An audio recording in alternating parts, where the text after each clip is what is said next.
All right, give me the mic live. Welcome, YouTube world. So today we got an exciting guest today.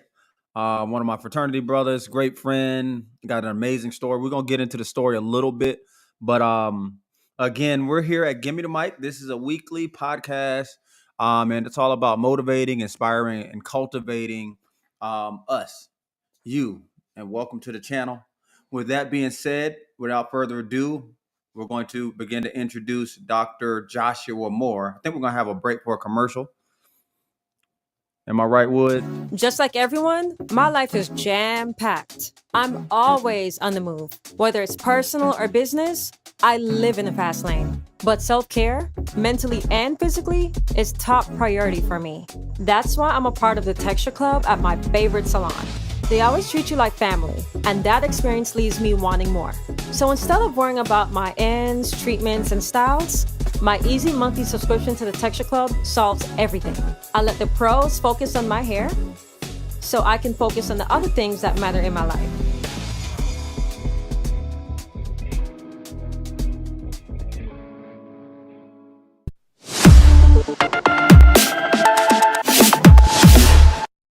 All right, we're back. Of course, all this is sponsored by All Dolled Up Salons, Hair in the Spirit, where we, for us, by us, Black-owned business. Shout out Faye Bailey. Her birthday was yesterday. Happy birthday, Mom. And again, let's get into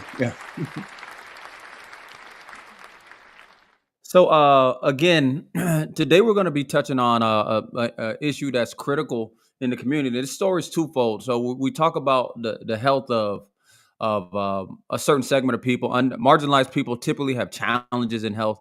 We're going to talk to an expert in that space, and we're also going to talk about career and professional opportunities for marginalized communities. So the guest today is Dr. Joshua Moore. He's a doctor, he's a fraternity brother, and he's a friend of mine. And without further ado, I'll let him kind of introduce himself and give you a 90-second elevator pitch about who Dr. Joshua Moore is. Bailey, thank you for having me on the show. Happy birthday, moms. Happy birthday, moms. And the production value, phenomenal. I think I need to sign up for the Texture Club. I need to get a discount on that, though. That's right. So my name is Joshua Moore. I'm a general surgeon. I practice in South Florida. My office is in Davie, and I'm a member of the Center for Advanced Robotic and Endoscopic Surgery. So I'm a board certified general surgeon. I mostly practice minimally invasive and acute care surgery. People ask, what does that mean? I do a lot of robotic surgery, and I also do a lot of the kind of things that come in through the emergency department, like appendix surgery, gallbladders, abdominal wall, hernias, things like that. So I practice all over Broward. Like I said, my office is in Davie, and I've been in surgery since completing my residency in 2017. I've been practicing in South Florida the entire time. And hey, is an amazing doctor, medical professional. He's gave me a couple great referrals as well. So can I talk about mine? Yeah, I did the big snip. I did that one. Gave me some referrals. Brothers, get your colons and your prostates checked. Right. But he's definitely a resource for medical experiences. So now, Doc, so we're gonna get into a couple questions. I kind of gave you a heads up on it. Now, again, don't take it personal, but you got locks. You're African American. Do you have a doctor in the family? Like, did anybody was a doctor in your family? So I've got a cousin, like a second cousin that's a physician. But as far as like immediate family goes and folks that I'm really in contact with a lot, I'm the first. I was fortunate to grow up in a household with two college educated parents. Matter of fact, My grandparents were college educated as well with Wow. master's degrees. So I came from a background of that put a lot of focus on academics. Okay. Um, yeah, so I'm the first doc in my immediate family, and it was definitely a journey to get here. Um, Yeah, because but you're not the traditional. You don't have the traditional look. When this is just me, generalizing. I mean, you just look young. You look cooler. You don't look like the docs that I used to see on, television. we changing the perception. That's one of the things that we're Mhm. here to do is change the perception. Right. So, it was funny because I started growing my hair in medical school.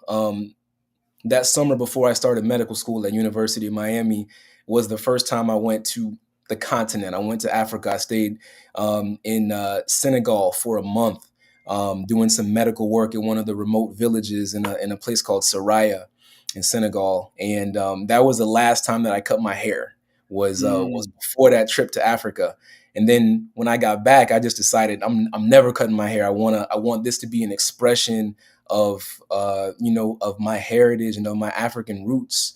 And So it did they was Sorry to interrupt. Did they have like everyone had locks over there? Like what was Senegal? Everybody got locks in Senegal? What explain?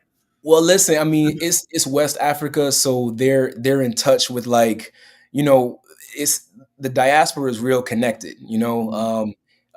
American hip hop culture actually is big over there as well. Mhm. Obviously, Akon comes from Senegal, Oh so wow. there's a lot of things that were shared, hairstyles, the just the vibes of, obviously a lot of our culture is rooted in there. And it was really cool to see, to go over there and see the impact that the Black American culture has had back on our brothers and sisters over there in the mother continent. So there was a handful of, people with locks over there and natural hairstyles.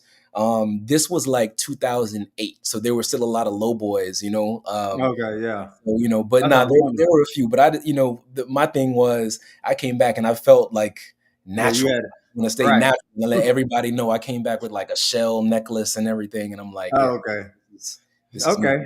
So Yeah. we're gonna touch on that too. 'Cause I don't know if I mentioned the diet, but we'll talk about the diet. I want to ask you one question though. Like, so before you became Dr. Moore, like what inspired you to start the journey of medicine? Because like one of the barriers to like these high paying specialized fields is like, man, I gotta commit my life, my soul, and my time to like coming into this world. Like, Mm. so what inspired you to even start the journey of saying, hey, I'm gonna be a doctor? Or was that something that you kind of just fell into? Nah, I mean, so I was always into science as a kid, and very, I was really ambitious, and like I said, I've got a very strong academic background in my family, and I never thought that there was something that I couldn't do. Um, when I was in around sixth or seventh grade, my dad had open heart surgery, and that's what kind of turned me on to the idea of surgery. A Mm, lot of people, they're interested in medicine. I knew exactly what I wanted to do, so I thought I wanted to be a wow. heart surgeon. Mhm. So that was kind of it for me. I was amazed that you could do what those folks did for my dad, and my dad was 49 at the time. My dad is pushing 79 now, Mm. and still very healthy. So it was an amazing gift that those surgeons gave to my father, and you know it inspired me to want to get into surgery. Now I thought I was going to be a heart surgeon, but as I got into training, I kind of found my place, and it was more in general surgery, more so than cardiothoracic surgery. But that was it, man. That was it. I was so impressed by what they did to and how Mhm. they changed the trajectory of my family. Those surgeons. Wow. Okay. So interesting. Because obviously, like one of the challenges that I'm always kind of dealing with in my head, the psychological challenge I'm dealing with in my head is how do we get more of us into these spaces of, opportunity? And like obviously, you'll touch on it, but becoming a doctor itself is like the highest pedigree of the field. And as I'm on my law school journey, like we always go back to this. A lot of the bruh say, "What are you doing?" I'm like, "Bro, we're doing it for the founders, bro. Doctors, bishop." You Uh-huh. know what I'm saying? Uh-huh. It's the highest achievement that you can make in the scholastic space, and the doctor is the medical professional. You're the highest quality, highest profession that you can get into.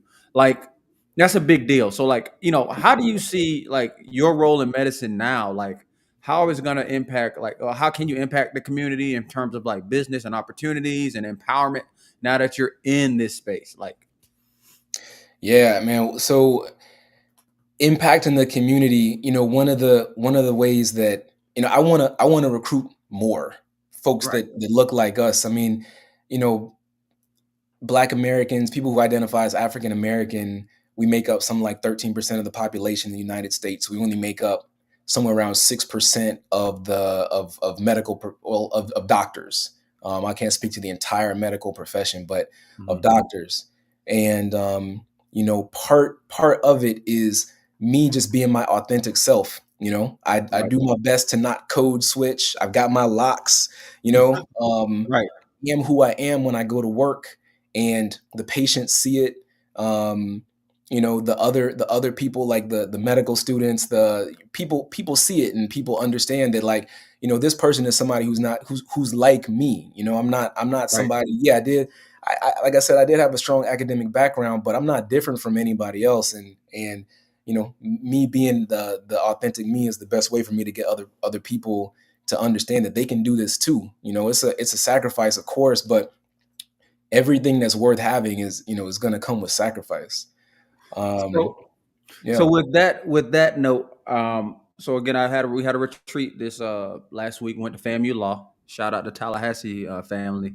So black, so I'm at a black namesake law school, Benjamin yeah, L. College of Law. no, yes, Bro, imagine that one. yes, So then of course we go for the regional Black Law Student Association. We go to a event at FAMU Law, which is a HBCU Florida law school now. And the first question out the gate at our symposium was black male enrollment in education. We're talking about 4-year education is down 40%. Second, and this is from 2020 to 2024. Second, black male enrollment in law schools are down, I think, 50%. So, and this is again, we can't even really blame students for fair academic admissions. We can't explain. We can't, affirmative action. Like, what's your thoughts on that? Can you touch on that one from a medical standpoint? Like, how many brothers did you see in med school? man. I think there were 7 of us total in the class of 150, and we were real tight knit. And we were each other's support system. Um, Man, those numbers are kind of shocking. My mind is blown that it's down that much just in that short amount of time. I don't know if that's got to do with this new wave of influencers or what it is. People thinking that there's other ways to get to the money for sure. Um, but I don't know, man. Like, it's there. It is a big investment. It is a big time investment. I didn't start getting that check, like getting that bag, until I was well into my 30s. Right. Whereas other people, so I lost, So you you know, couldn't flex. You couldn't flex in your 20s. Like you weren't having the, you know, none of that. All I could flex on was like, hey, I'm gonna have money one day. You know what I right. mean? Oh, Like, future investment, yeah, future I'm a value. future investment. That's right. But nah, those are mind blowing numbers, man. I don't know what's behind that. There's a lot Right. of factors, obviously. We could talk Right. about that all day. So my conversation was because I mean I was kind of on edge about it because it went on for like 30 minutes. And the women were saying, "Oh, it's because of this, it's because of the historical, the traditions, and all these things." And but the question I was in my head, I was like, "We can't answer that question. We got to get the brothers that are not enrolling, that are out there. They got to come in here and talk to us and tell us what is it. Why Facts. are we deciding to again, if I know medicine is a high, You're in one of the highest paying professions in the world. It should attract the most ambitious, the brightest of us to go into that space. But it just doesn't. Like, and again, same thing with law school, thing with engineering. It's just not attracting us in the groves that we should, especially being that we are the minority in almost all economic indicate economics, education. Seems like there's a ton of opportunities. So with that being said, like, what do you think the future hurdle for medicine is? It doesn't have to necessarily be around our demographic, but what do you think the biggest hurdle for the future of medicine is? We know we're going to be faced with some challenges, but what is medicine for Dr. Moore looking like in the future? I think, listen, the money thing is the biggest challenge going forward. That's the biggest hurdle.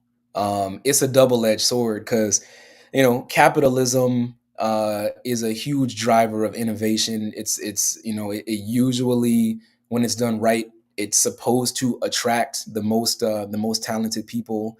Um, but you look at the situation with the United States healthcare system, we got the most expensive healthcare system in the world, but our our quality of life, as far as our health, is lagging behind even some, not first world countries.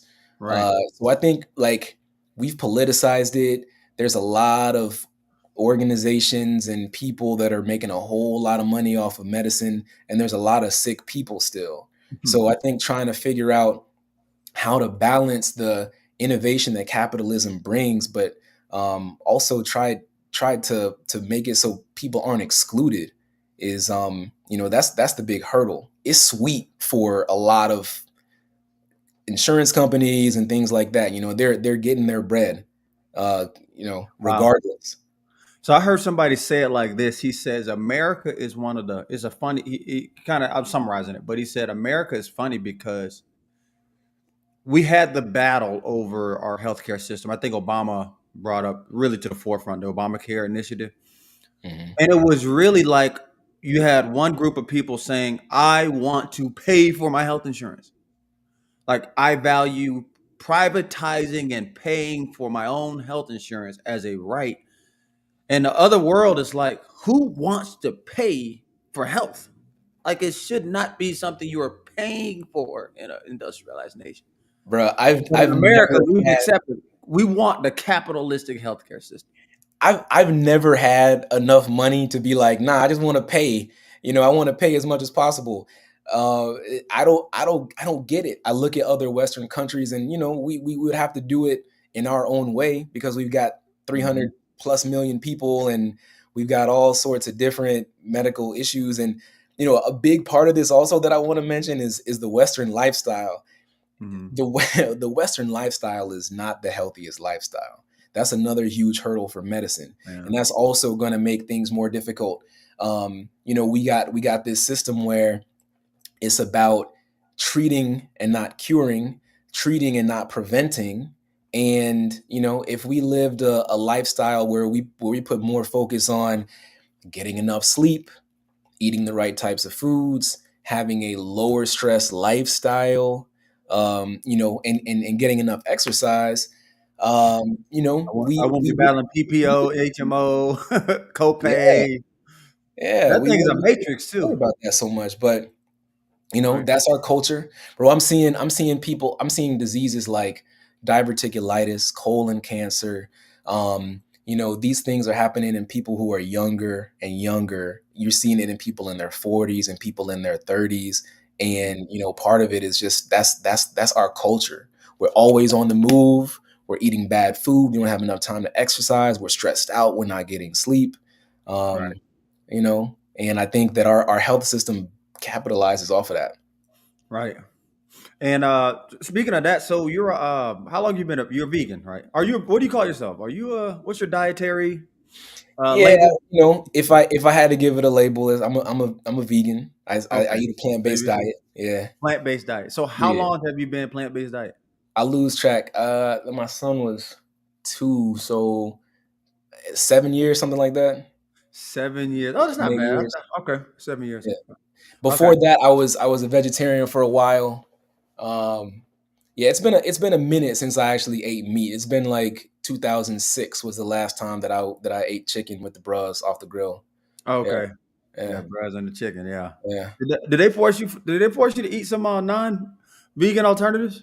Nah, nah, Okay, you good? nah, Oh, okay, nah, good. nah. They Brothers may have, be they may having. have tried Let me tried. find out. Let me call, let me call them up. Okay. So, okay, so Dr. Moore, let's go into again, we want to inspire somebody today. Somebody's gonna watch this video, and I'm always running into younger people trying to plan their careers out.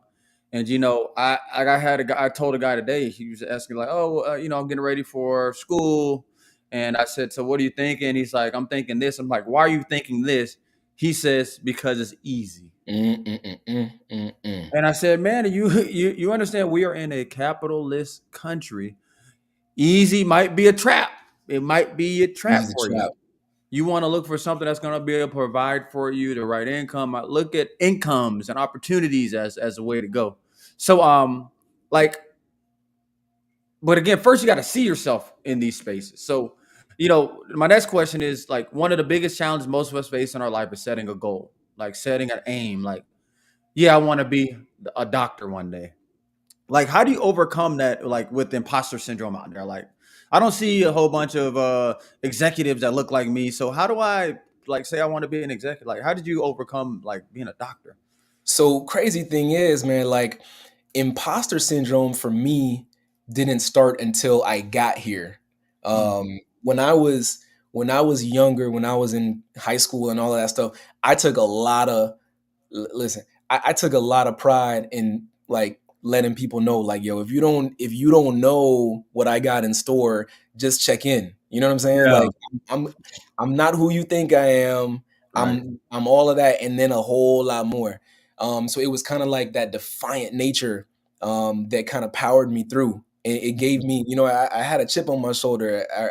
Bro, like, quick, diverge real quick. Like, people didn't think I was going to college just because I'm laid back and whatever. Mhm. Um, I only applied to Florida State. That was the only school I wanted to go to. I go no, we having a hard season, but Yeah, um, we are. I'm sorry. that's real tough, bro. Moment of silence Mm. for Florida State football. Yeah. But um, you know, bro, like when I got into college, like people were surprised, and I was like, I'm not doing this to like y'all can doubt me all you need to, right? Right. But the imposter syndrome really didn't start until I got here, and I didn't have anything to prove anymore, and I was just here, and I didn't Here have. meaning here meaning when you got your like first residency, you got into med school, or like when Yeah, you like when I you when got I a check. finished residency and got the job, and then Okay. I'm working with a whole bunch of people who don't look like me and don't feel like they can relate to me. So you don't necessarily get the benefit of the doubt. Something happens, and And and they're paying what was your if you don't mind, can you tell our audience what was yeah. your first salary? What was the first salary of a doctor Oh my that you did God. all the work? So listen, my last year in residency, I was making more money, like at 65,000 something. I was making more money than my parents were making when I Mhm. was a kid. I thought that was crazy. My first job, I was making 350, I think, 350, 325, 350, something like that. I was getting these Right. checks. I was like, what do I do with all of this money? I had no idea what to Yeah. do. So you're making Fortunately, I had, 350,000 yeah. and you were in the hospital, you're like, "What am I doing here?" Yeah, Okay. yeah. We Okay. took me and the wife took some trips. We did some things, Right. but fortunately, I had people around me that I got set up with financial advisors, did all the retirement stuff, put the money in the right places. You Mhm. know what I mean? But you know, the way that I battled in that imposter syndrome was two things. One was finding people who I could relate with, who were, the other outliers in the medical field, and making them a part of my tribe and making sure that I was around them as much as possible. And then the Mhm. other thing, which is the most important thing, is I started just rooting for myself all the time, celebrating all of my wins so Mm. that I'm hard on myself, but celebrating all of my wins so that when you do have an L, you can say like, listen, L's happen, Right. but this is what you've done. Right. You hold yourself to this high standard for such a long time, and it's like you expect perfection, and that's kind of part of what adds into that imposter syndrome. Yeah, 'cause now you're in practice for real. Now it's Yeah, the time. You're in practice. Hmm. Okay. So you got to surround yourself around the outliers, which is you got to go find that tribe and community. So essentially, now you're that tribe and community. So have you had like young doctors reach out to you and say, "Hey, Doc Moore, have any of the bros reached out like, hey, I'm thinking about this track." Yeah, man, we got the brus. We have the Medicus, which Okay, is an amazing pipeline that the that our chapter brother, Inaki Bent. You got to have him on the show. it's not Um, key. he started Medicus, and now it's a nationwide organization that does mentoring, and it's got everybody from some of the top medical experts in America all the way down to aspiring medical students. So we got that pipeline for the Qs, and I Nice. definitely recommend every organization, Divine Nine, anything, start Yeah. something like that. They should have something like that. So you- Mentorship is key, man. Right. Mentorship is so important. So you were able to dig in there, have some questions. I know he gave you the play. We don't Mhm. have much time. We got like 5 minutes left, but I Oh know he man, gave you the play on how to get in there give me the because you did blueprint. have your challenges in med school. Like, what was your biggest challenge in med school or getting into med school? Getting into med school, that MCAT. Mhm. So yeah, getting in that MCAT is a tough test. But Mhm. um, my Naki Bent, my mentor, got me into the MCAT prep program, and it helped me get my scores up. It was also run by another bruh, Astrid Mack, rest in peace, who was at University of Miami, and he was over the Office of Diversity, and he helped a whole bunch of Black and brown aspiring doctors get into medical school from his program. Mm. Okay. All right. So we got a quick question. How much of the younger generation not going into these fields can be attributed to the younger generation to access to instant gratification? Bro, I That's think that answered the question right there. Yeah, I think that's it, man. I think that people, but it's always been like that. It's always been this like, hey, what's the shortcut? What's the Right. shortcut? And that's listen, if you can do it, more power to you. Like I said, I didn't start earning money for real until I was until I was 30 plus. Mhm. Don't do that. SMU, don't do that. Don't do Hey, that. Corey went to FSU too, bro. Come Oh, on that's now. that's a Even dream. we code switching right now. Okay. So You know, yeah, I think that answered the. I mean, yeah. So we know it's instant gratification. I mean, yeah, and they dropped the article about the OnlyFans making millions of dollars. yeah, That was a yeah, crazy one too. Because I was yeah. in my brain, I'm like, I need to set up an OnlyFans, but that's that's how easy it is to get distracted. That might be a Okay, good idea. Like I set up an OnlyFans in the make a operating positive one, a room. positive, a If I positive, could not do it, no, but I do it in the OR and just make sure yeah, I blur out all the yeah. protected patient information. I might be able to get some subscribers. Would y'all Okay, subscribe? let's run it. We'll subscribe. Yeah, Let's run that. Can I yeah. get a piece of that? That'll be the marketing. You get, yeah, man. All right. So Let we me know. got 2 minutes Connection. left. We're gonna go into a lightning round. I'll give Boom, 1 minute let's do for it. the lightning round. Okay, quick question. So, what ways do you see? Because you're in robotics, so we got Yeah. 1 minute to talk about robotics. In what ways do you see medicine evolve into the future, and how are you going to adopt that into your business and your development? So tech is huge in medicine, surgery. Like we're meeting with these people and we're giving feedback on what should be the new features of the robots. Everything that we do in surgery is tech focused, from the type of hernia mesh that I use to the type of sutures that I choose, to the different instruments and the different tweaks that they have in the instruments. Medicine is becoming more and more tech heavy, and it's a beautiful thing to be a part of, to see it happen. Okay. So yeah, you got the robots in there. So we'll double back and we'll do something where we can actually see the robots going in. That'd Yeah. be a great OnlyFans, see the robot chopping something up. Okay, so lightning round. So I'm gonna say a word, and then you're gonna say the first thing comes to your mind. You can't think about it. You got to spit fire. We'll edit anything that's Oh, crazy, Lord. but spit fire. Uh, say a word. First thing that comes to mind. American dream. Capitalism. Oof. Health. Nutrition. Donald. X. What do you call Nowhere near the White House ever again. it? Ever again? Okay. Microphone. Um, Voice. AI. Future. Future. Present. Present. All right, and that concludes another 30-minute segment. Again, Mike, you survived, you motivated, you've inspired, and you have cultivated a better, more amazing community for us. And we thank you, Dr. Moore. And of course, we'll be supporting your career. I'll be sending some more. Hey, Corey, you got the snip yet? We got my boy over here. We'll get you cleaned up in no time. So get me a referral on that one. But we thank you for being on Give Me Mike. Man, I appreciate you for having me. This was great, man. We should do it again. All right, Woody, we ready?